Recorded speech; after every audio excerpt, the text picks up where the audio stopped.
I never thought an empty parking spot could turn into one of the most humiliating moments of my life, until it happened to me on an ordinary Tuesday afternoon. 1 minute, I was sitting quietly in my car, minding my own business. The next, a stranger was screaming at me, accusing me of things I never did, and saying words I never imagined hearing in broad daylight, in front of strangers, in a place I had called home for almost 30 years. What started as an argument over a few inches of pavement quickly became something much bigger, something that made me question my place in this country, even as a citizen. But what happened next, when others stepped in and the truth came out, is something I'll never forget. Stay with me until the end, because this story isn't just about a parking spot. It's about dignity, respect, and what it really means to stand your ground without losing yourself. I never expected an empty parking spot to become the moment that defined my entire week. But it did, and it started before I even turned off my engine. My name is Arjun Mehta. I am 40 years old, and I have lived in the United States for almost 30 years.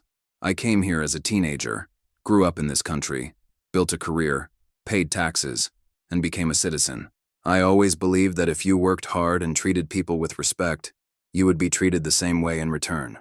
That belief was tested on an ordinary afternoon at a shopping center in Plano, Texas. It was a Tuesday, around 2 in the afternoon. I had left work early to run a few errands before picking up my daughter from school. The parking lot outside the pharmacy was moderately busy, but I found an open spot without any trouble. I pulled in carefully, checked that my car was centered within the lines, and turned off the engine. For a moment, I just sat there, going through some papers I needed to drop off inside. There was no other car beside me when I parked. I want to be clear about that, because it matters for everything that happened afterward. A few minutes later, I heard the low hum of an engine pulling into the spot to my right. I glanced up and saw a dark SUV easing into place. The woman driving it looked to be in her early 50s, with sunglasses pushed up into her hair and a travel mug in the cup holder. She parked, but something about the angle caught my eye. Her vehicle was sitting at a slight diagonal, with the front end drifting over the painted line that separated our two spots. The gap between our doors looked narrower than it should have been. I didn't think much of it. People misjudge parking lines all the time, especially in a rush. I assumed she was either in a hurry or hadn't noticed. I went back to my papers, planning to step out once I'd finished sorting them. That's when I heard her door slam. I looked up again, and she was already out of her vehicle, walking briskly toward the front of my car with her arms crossed. Her expression was tight, almost rehearsed.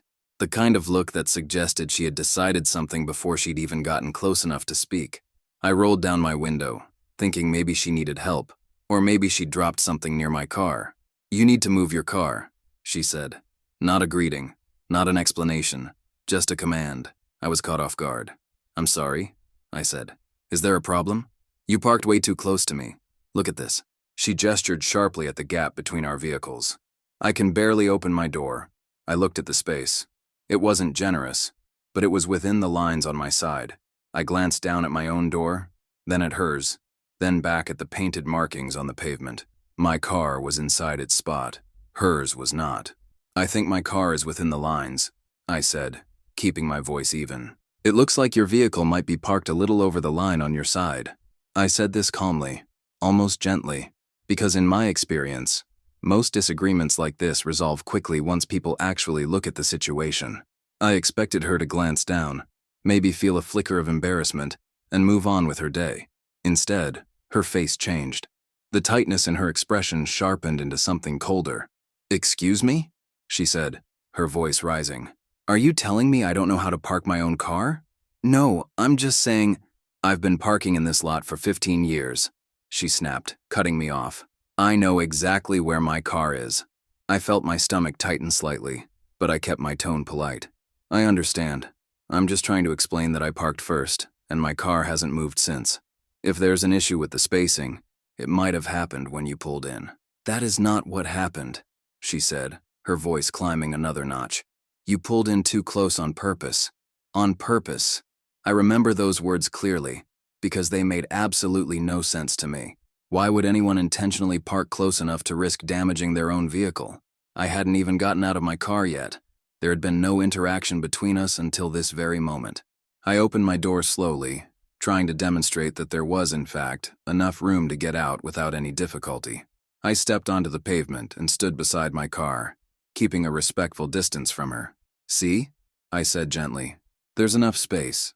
I can get out fine. Maybe if you pull forward just slightly, it would create more room on your side as well." I thought this was a reasonable suggestion.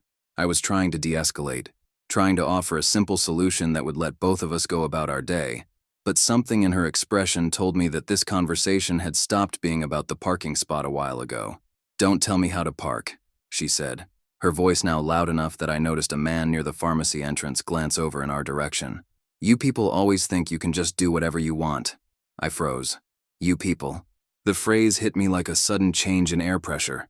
I had heard variations of it before in my life, mostly years ago, in moments I had long since filed away as exceptions rather than patterns.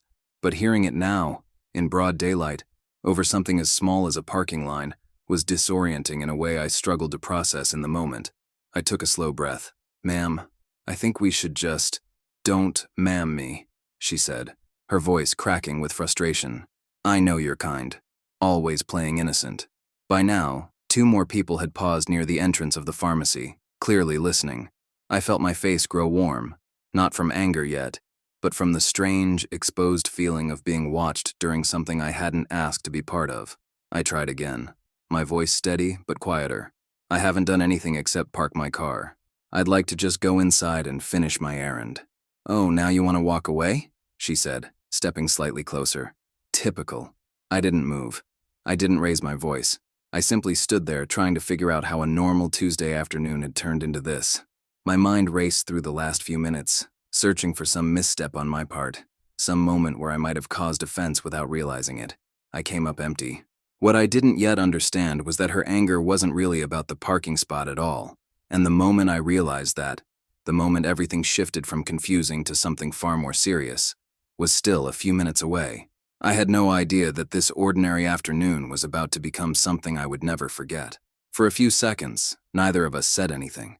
The silence between us felt heavier than the shouting had been.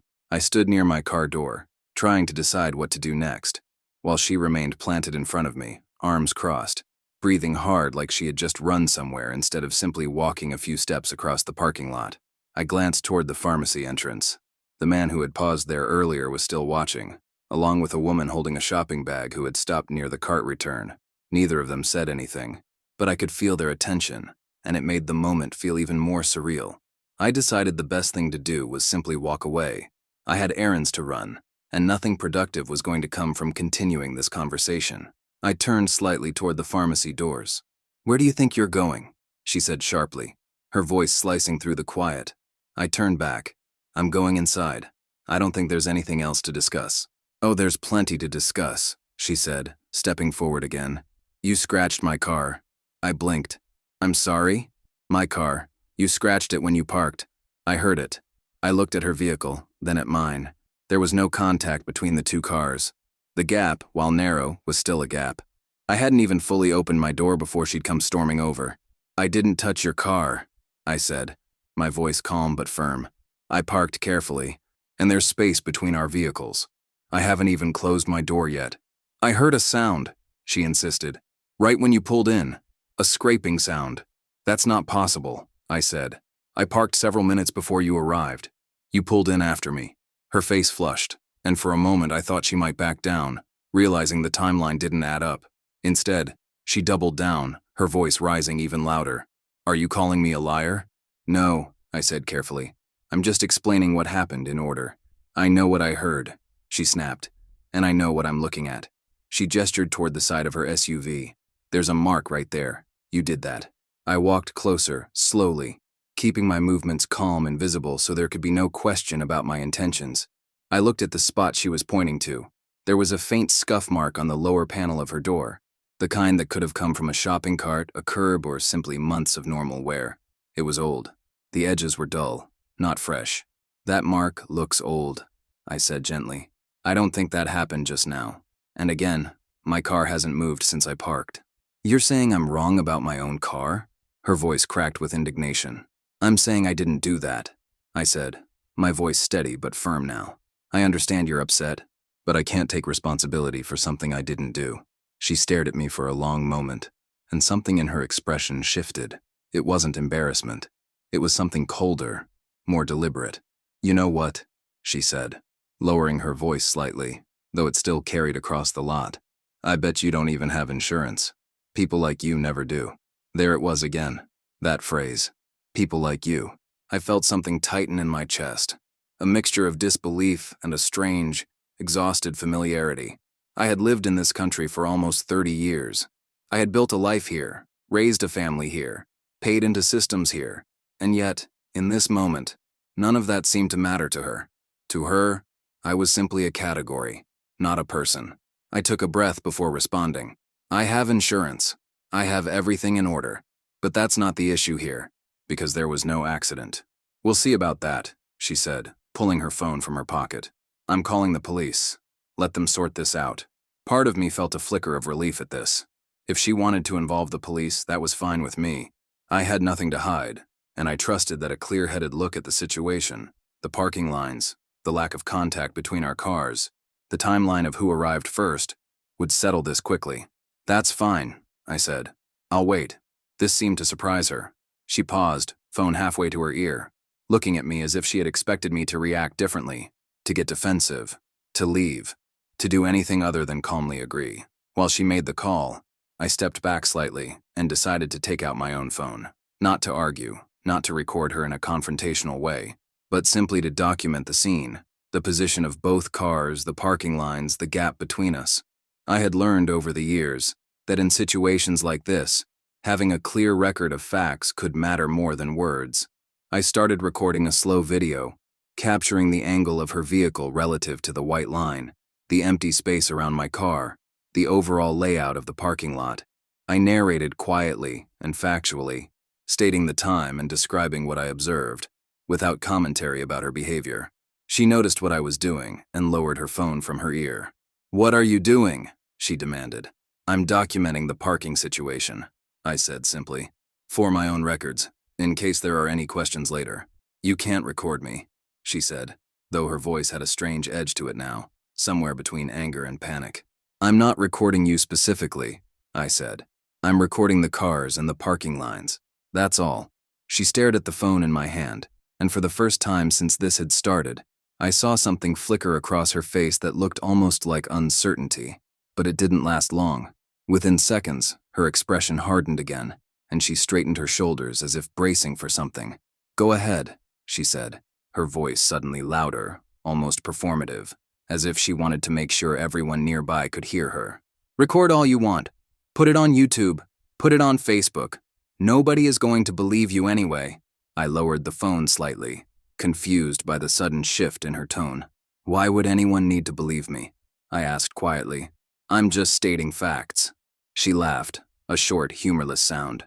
"Because people like you always twist things around. You probably do this for a living. Start arguments, then play victim for sympathy." I felt my jaw tighten, but I kept my voice level. "I haven't started anything. I parked my car and was sitting quietly when you approached me." "Sure you were," she said, her voice dripping with sarcasm. And then, without any warning, she said something that changed the entire tone of the encounter. Something that made the two bystanders near the pharmacy entrance suddenly stop pretending not to listen, and made me realize that this was no longer just an argument about a parking spot. What she said next would echo in my mind for days afterward, and it would set off a sequence of events neither of us could have predicted. She took a step closer, close enough that I could see the tension in her jaw, and said, loud enough for everyone nearby to hear, "Why don't you just go back to your own country? This is America. We have real laws here, not whatever you're used to." For a moment, I didn't respond. I simply stood there, absorbing the words, feeling them settle over me like a sudden drop in temperature. I had heard ignorant comments before in my life, scattered across decades, mostly brief and easy to dismiss, but never like this. Never so direct, so loud, so deliberately aimed. I noticed the man near the pharmacy entrance straighten up. The woman with the shopping bag had stopped pretending to look at her phone and was now watching openly, her expression somewhere between shock and discomfort. I took a slow breath, steadying myself before I spoke. "I am American," I said quietly. "I've been a citizen for over 20 years. I was born in another country, yes, but I've lived here longer than I lived there. This is my home." "Sure it is," she said, rolling her eyes. "Citizen by paperwork, maybe. Doesn't change where you're really from. That's not how citizenship works, I said, my voice calm but firm. And honestly, it doesn't matter where I was born. I have the same rights as anyone else standing in this parking lot, including you. You think you do, she said, her voice tightening with something that sounded almost like satisfaction. But once the police get here, we'll see how that works out for you. I've got friends on the force. They know me. They know how people like you operate. I felt a strange calm settle over me, the kind that sometimes comes when a situation becomes so absurd that fear gives way to clarity. I realized, in that moment, that nothing I said was going to change her mind. She had already decided who I was before she ever stepped out of her car. The parking spot, the imaginary scratch, the accusations, none of it had ever really been the point. I was simply a convenient target for something that had nothing to do with me. I'll wait for the police, I said simply. I have nothing to hide. She seemed almost disappointed by my composure. She turned slightly, raising her voice again, this time addressing the small crowd that had gathered near the pharmacy entrance, now 4 or 5 people drawn by the commotion. Did you all hear that?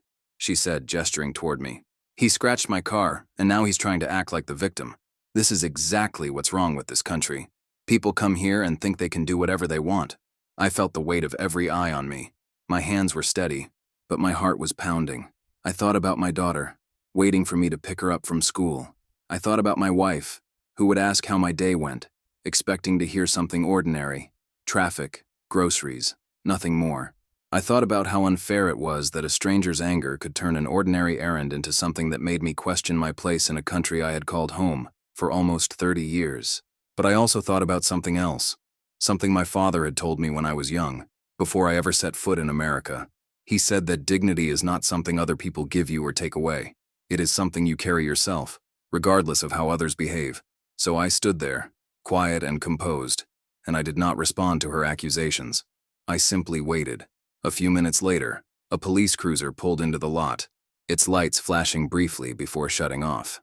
2 officers stepped out, a younger man and an older woman, both moving with the unhurried calm of people who had handled countless calls like this before. The woman who had called them immediately rushed toward them, talking rapidly, gesturing toward me, toward her car, toward the parking lines. I stood where I was, calm, and waited for them to approach me. The older officer, a woman with graying hair pulled back into a tight bun, walked over first.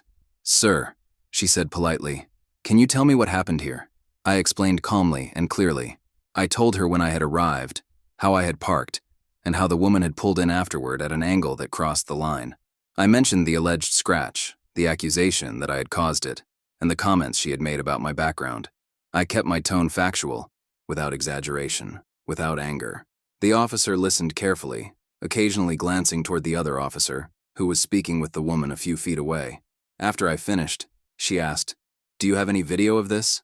"Yes," I said, holding up my phone. I recorded the parking situation, the cars, the lines, the spacing. I didn't record her directly, just the scene. She nodded and asked to see it. I played the video for her, narrating quietly as the footage showed the 2 vehicles, the painted lines, the gap between them, and the angle of her SUV crossing into my space. The officer watched closely, then looked over at the actual cars, comparing what she saw on the screen to what was in front of her. "This matches what I'm seeing," she said, more to herself than to me. She turned to her partner. "Hey, can you take a look at this?" The younger officer walked over, glanced at the video, then at the cars, then back at the video. His expression remained neutral, professional. Meanwhile, the woman had grown louder again, insisting that the video had been edited, that I had somehow staged the entire thing, that I had people who do this kind of thing to set others up. Her voice carried across the lot, drawing even more attention from passers-by. The older officer turned to her. "Ma'am, I'm going to need you to lower your voice and step back for a moment." "Are you serious?" she said, her voice rising in disbelief. "He's the one who damaged my car. We're going to look into that," the officer said evenly. "But right now, I need everyone to stay calm." I stood quietly, watching this unfold, feeling a strange mixture of relief and exhaustion. Relief, because for the first time since this began, someone was looking at the situation with clear eyes rather than assumptions. Exhaustion, because I knew, regardless of how this ended, that the next few minutes would determine far more than just who was right about a parking spot. What happened next, would surprise everyone in that parking lot, including me. The older officer crouched slightly near the side of the woman's SUV, examining the scuff mark she had pointed to earlier. She ran a gloved finger lightly along the edge of it, then straightened up and looked back at the video still paused on my phone screen. "Ma'am," she said, turning to the woman, "this mark has rust forming along the edges. That doesn't happen in a few minutes. This is an old mark." "That doesn't mean anything," the woman snapped. "Maybe it just looks old. I've been doing this for almost 20 years, the officer said calmly. "I know what fresh damage looks like, and this isn't it." She gestured toward the parking lines. "And looking at where your vehicle is positioned right now, compared to the video this gentleman recorded, it's clear your car is the one sitting over the line, not his." The woman's face went through several expressions in quick succession: disbelief, frustration, and something that looked like the beginning of embarrassment, though she fought against it. "I know what I heard," she said, though her voice had lost some of its earlier force. "I heard a sound. Could have been anything," the younger officer said, not unkindly. "Cartwheels, another car door, even just road noise. It happens all the time in lots like this."